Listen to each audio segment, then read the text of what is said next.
Hi, precious one. Welcome to 360 Seconds with LD George Kobina Ofori. So today is also a blessed day, and we want to continue with our series on understanding significance, that is placing value on people. So you have come to understand that placing value on people has a way we reward as a leader.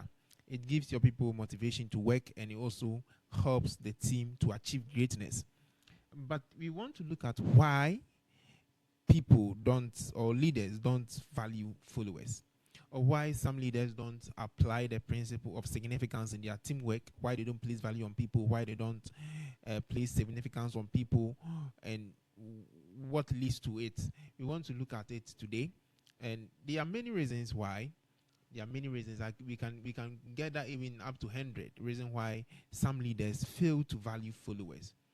One thing you have to understand is that when somebody takes the decision to follow you, it's not that the person can't choose to follow anybody else except you. No, it's an act of love, an act of trust, an act of faithfulness that they render. So when you have people who follow you, one of the things that you have to do is to value them, because aside you, there are thousands of leaders that they can follow.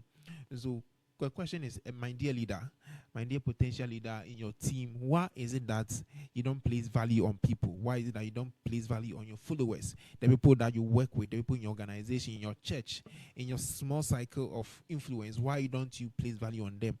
I want to talk to you about three common reasons why some leaders fail to value followers. Number one has to do with their ego. When we talk about ego, we are talking about the pride or the character trait of a person that some way, somehow, it has a negative tone.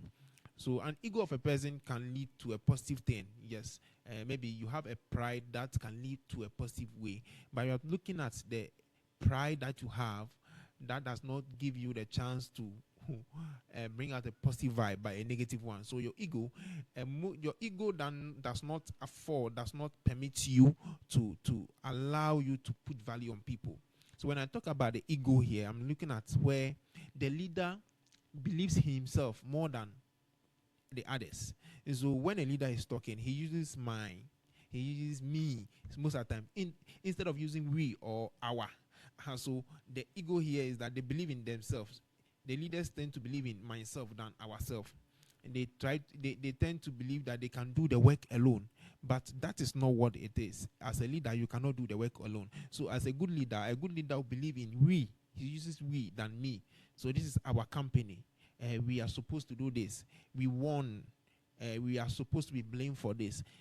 Most leaders who don't value followers, when there's an achievement, they say me. But when there is a failure, they want to blame on people. That is not a trait of a good leader. A good leader believes in we as a team. We won.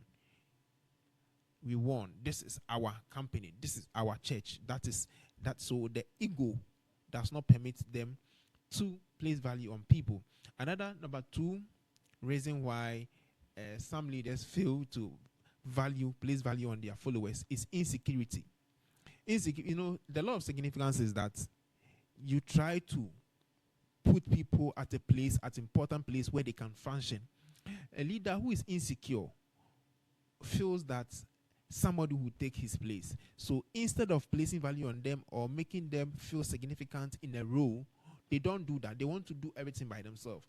They want to micromanage you. They want to belittle you so that you don't grow, outshine them. You don't grow up to even take their place.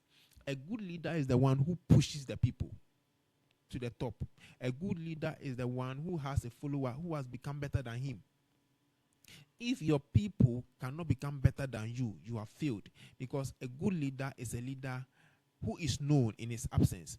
If you are not there and things cannot go on, it doesn't mean that you are irreplaceable. It means that you are not a good leader. Because when you are not there, the work has to continue. It's a sign that you have trained, you have raised people like yourself.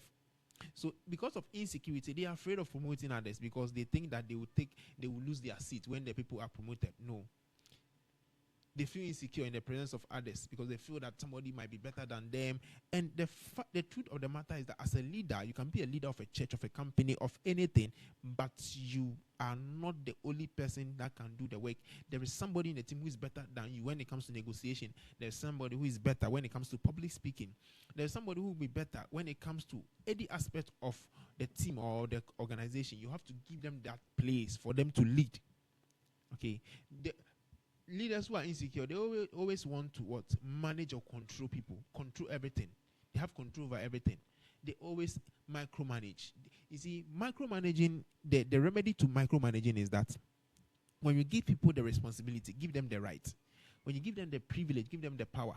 Because if you have given me the opportunity or given the assignments, my leader has given the assignment opportunity to lead the team in a different aspect, you must give me that right to the extent that I can even appoint who should do what job. But if you have appointed me as a leader of a sub team in the organization, and if I have to choose someone, I have to come and consult you before I choose someone, and then I don't really have the full capacity to lead them.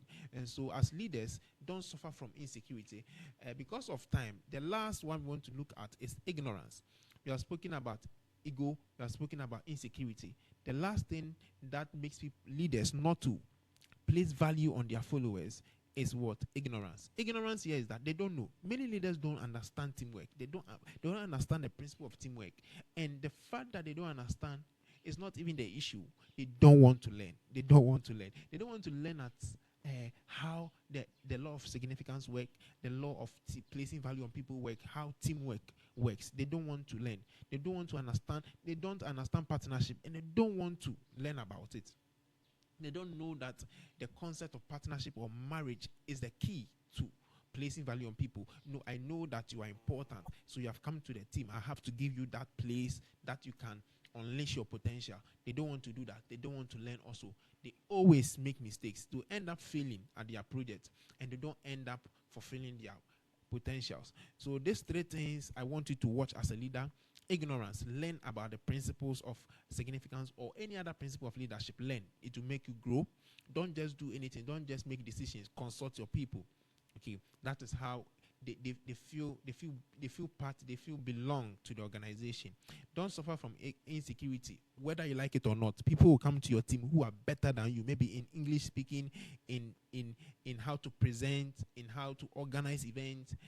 They know how to coordinate. They know how to organize people, gather people. They may know all these things. You may have the idea of the company, but you don't know how to organize people. They may have it. They will be better than you. So don't suffer from insecurity. You don't have to suffer. Be secure that the trust that you have for them, it will lead to a good cause. And also drop away your pride. Your pride that is about you, is about you. Drop it. This is what I'll leave you with. These three things that you deal with it will help you to place value on people. My name is LD George Kobina Ofori. This is 360 seconds with LD George Kobina Ofori. I want you to like, comment, share. Let it be a blessing to someone. I'm going to end this series tomorrow with a subtopic that I want you to leave you in suspense. So join me tomorrow, same time, and it will be a blessing to you. God bless you.